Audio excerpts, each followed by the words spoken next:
Okay, this is aimed at beginners and intermediate runners. Whether you're running just to improve your running, or whether you use running as part of a training for other adventures, etc.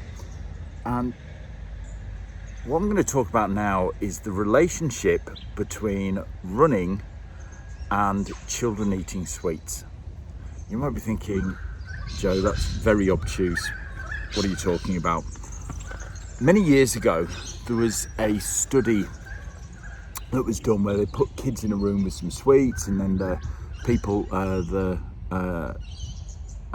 scientists left the room, and they basically saw, and they told the kids not to eat the sweets, and they saw who could manage to not eat the sweets and who couldn't, who ate the sweets as soon as their backs were turned. And I bet many of you now think, I would have been one of those kids who ate the sweets. Anyway, they followed these kids, and they followed them all the way through and as they grew up.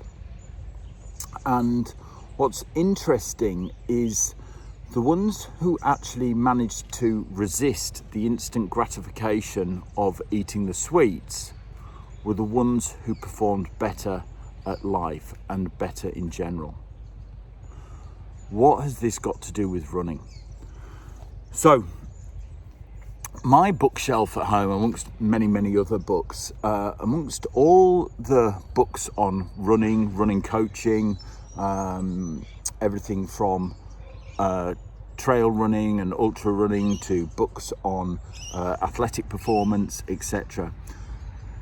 In the endurance world, there is one very commonly understood principle, and that is the benefit of building a base, running slow to run faster, building your aerobic engine. And you may have heard me talk about it many times before as well.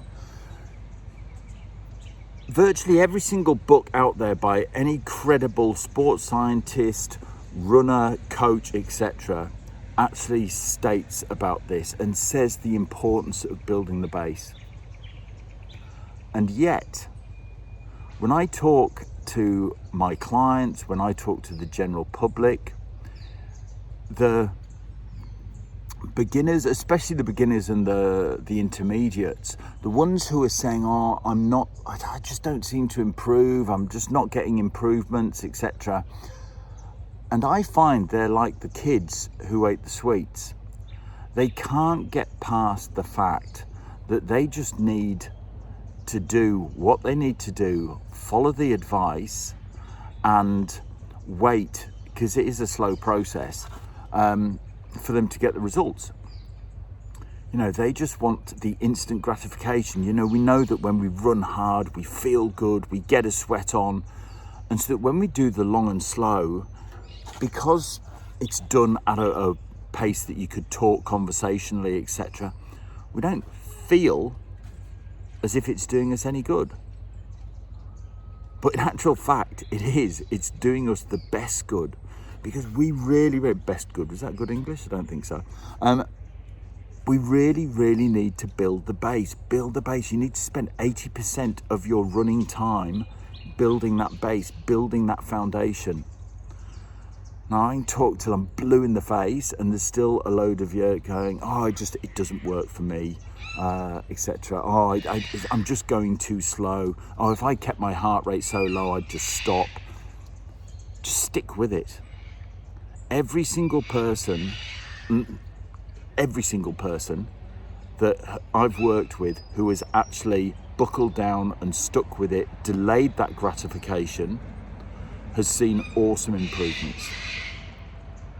And it's the ones who don't, they just give it a couple of weeks, or I can't do this, and then I just had to go for a run, I just had to let loose, I just had to, they're the ones who don't get the results. And in a year's time, 2 years' time, they're still doing the same.